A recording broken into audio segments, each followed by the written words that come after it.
Assalamualaikum warahmatullahi wabarakatuh. Anak-anak Pak Rahmat kelas 5A dan kelas 5B yang Pak Rahmat banggakan. Alhamdulillah wassalatu wassalamu ala Rasulillah wa ala alihi wa sahbihi wa sallam tasliman katsira. Asyhadu an la ilaha illallah wahdahu la syarikalah wa asyhadu anna Muhammadan abduhu wa rasuluh, amma ba'd. Anak-anakku sekalian yang Pak Rahmat cintai, insyaallah kita masuk pada pekan kedua di pembelajaran PJJ di hari Selasa. Insyaallah kita masuk pada pembelajaran tentang sejarah Islam. Kita masuk pada semester kedua.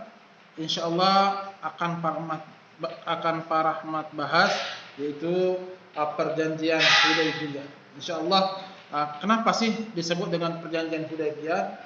Kemudian apa sih yang menyebabkan apa sih isi-isi bayat yang terkandung dalam perjanjian Hudaybiyah. Anak-anakku sekalian, puji dan syukur marilah sama-sama kita panjatkan kehadirat Allah Subhanahu wa taala atas segala limpahan rahmat dan karunia yang Allah berikan kepada kita semua, sehingga kita bisa berkumpul lagi belajar ya dalam rangka untuk mencerdaskan diri kita. Mudah-mudahan anak-anak Pak Rahmat baik kelas 5A maupun kelas 5B tetap semangat ya, selalu kompak, bersungguh-sungguh untuk menuntut ilmu. Salawat dan salam mudah-mudahan tetap tercurahkan kepada Rasulullah sallallahu alaihi wasallam bersamaan dengan keluarga beliau, para sahabat, para tabi'in, tabi'ut tabi'in, dan orang-orang yang senantiasa bersama beliau. Mudah-mudahan anak-anakku sekalian, Pak Rahmat, teman-teman semua kelas 5A, kelas 5B, serta orang-orang yang kita cintai, mudah-mudahan Allah mempertemukan kita dalam surganya. Amin.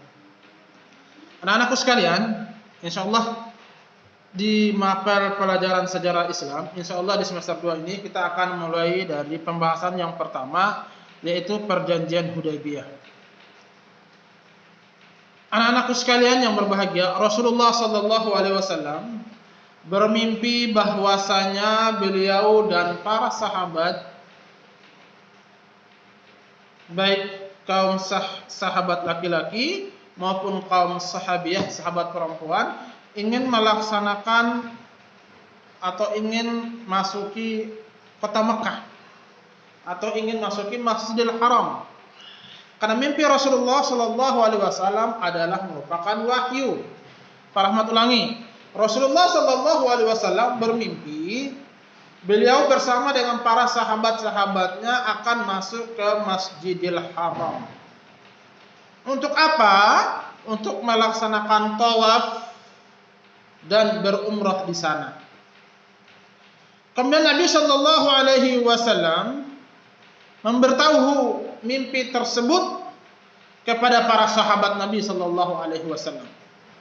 Betapa gembiranya mereka mendengar hal tersebut, karena para sahabat Nabi sallallahu alaihi wasallam mereka meyakini bahwasanya mimpinya Nabi sallallahu alaihi wasallam merupakan wahyu. Beda dengan mimpinya Pak Rahmat, beda dengan mimpinya teman-teman semua ketika tidur ya. Malam itu lelap mimpi, ya Allah, di lemari aku banyak duit. Ketika dibuka bukan lemari, bukan duit yang dia dapati, malah dapat banyak kecoak. Mungkin.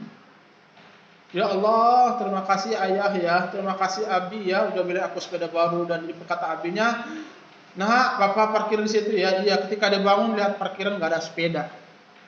Mimpi kita, kata Ibnu Qayyim rahimahullahu taala, adalah merupakan bunga-bunga dalam tidur. Makin nyenyak dia tidur, maka pasti dia akan mengalami namanya mimpi.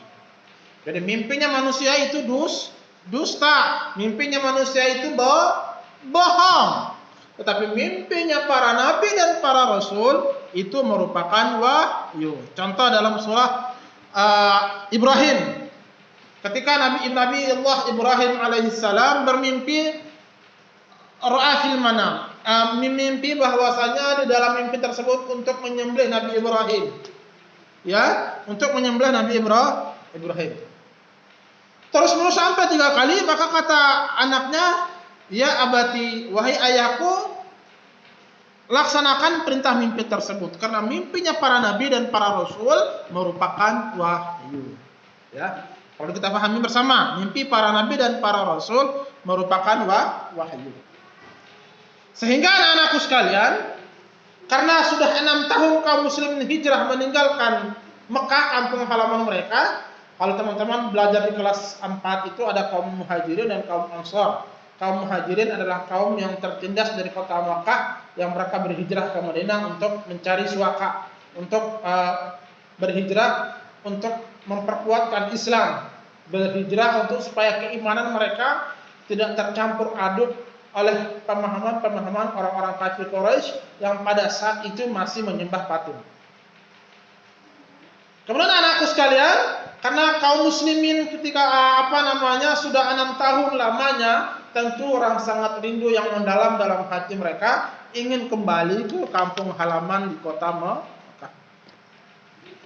Mereka sangat meyakini akan masuk kota Mekah pada tahun ketiga. Pada tahun itu juga anak-anakku sekalian, Rasulullah SAW tidak mengatakan kepada mereka, ya. Jadi Rasulullah selama 6 tahun itu, Rasulullah SAW tidak pernah mengatakan kepada kaum, ayo kita kembali ke kampung halaman kita. Tetapi pas tahun yang ke-6, baru Nabi SAW mengatakan kepada kaum muhajirin.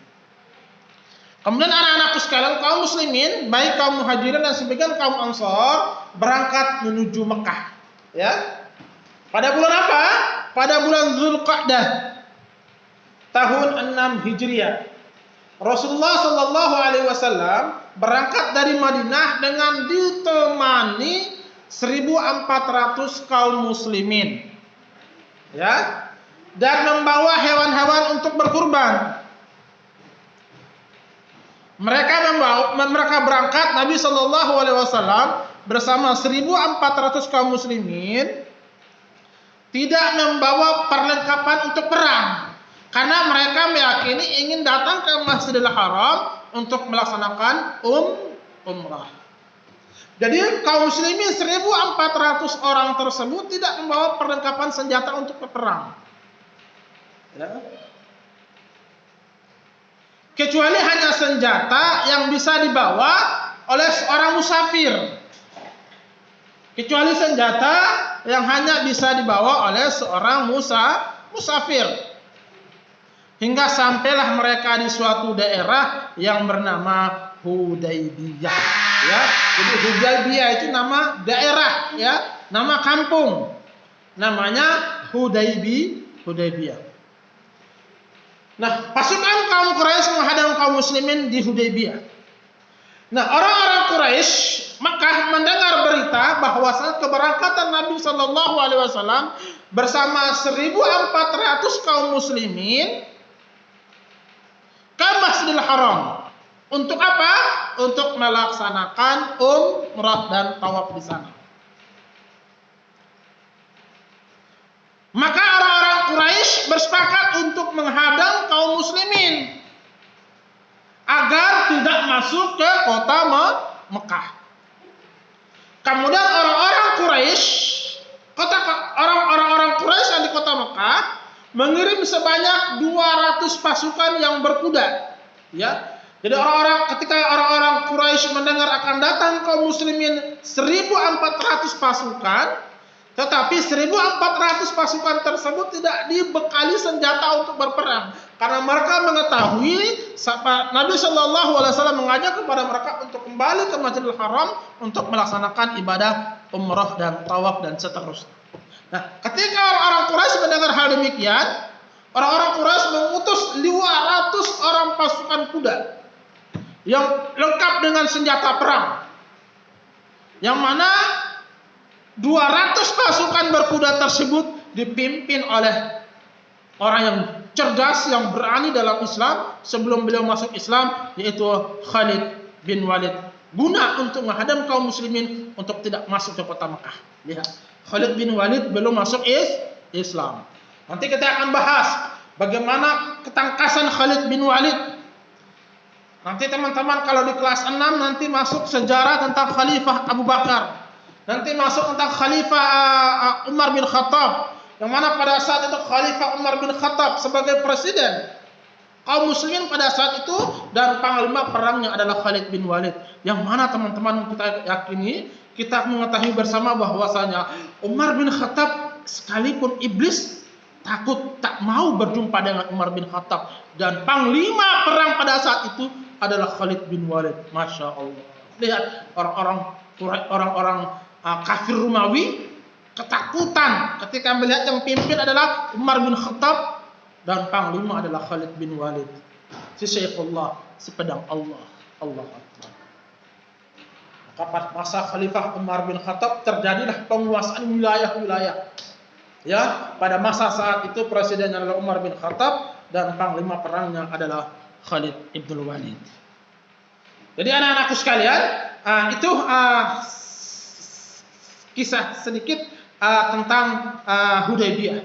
Jadi kaum muslimin ketika hendak ke kota Mekah karena mimpi Nabi Shallallahu Alaihi Wasallam untuk melaksanakan ibadah umrah, tawaf dan seterusnya, orang-orang kafir Quraisy mengetahui hal demikian, maka mereka mengutus 200 pasukan berkuda, yang mana 200 pasukan berkuda itu dilengkapi senjata yang lengkap yang dipimpin oleh seorang sahabat pada saat itu belum Islam yang namanya Khalid ibn Walid, si Saifullah atau si pedang Allah. Yang mana cita-citanya Khalid bin Walid adalah kalimat atau mutsyahidan, hidup mulia atau mati syahid. Tapi cita beliau ingin mati di medan perang, ingin wafat di medan perang, tetapi beliau ditakdirkan oleh Allah Subhanahu wa taala wafat di atas kasur atau di atas meja. Baik teman-teman, hanya ini saja pembahasan kita sedikit tentang perjanjian Hudaybiyah. Insyaallah taala besok dan seterusnya kita akan masuk pada pembahasan utusan kaum muslimin kepada orang-orang Quraisy. Insyaallah taala. Sekian saja dari Pak Rahmat, mudah-mudahan teman-teman bisa memahami. Teman-teman tetap semangat, kompak, dan selalu senantiasa berusaha untuk memahami sejarah-sejarah Islam, karena sejarah itu penting untuk kita mengetahui perkembangan-perkembangan sejarah masa lampau, yang perjalanan para nabi dan para rasul, tentunya para sahabat, tentu sejarah-sejarah yang sesuai dengan Al-Quran dan Sunnah yang bisa kita percaya. Sekian saja dari Pak Rahmat. Syukran ala husni timamikum. Bidu'ai kafaratul majlis. Subhanakallahumma wa bihamdika asyhadu an la ilaha illa anta astaghfiruka wa atubu ilaik. Assalamualaikum warahmatullahi wabarakatuh.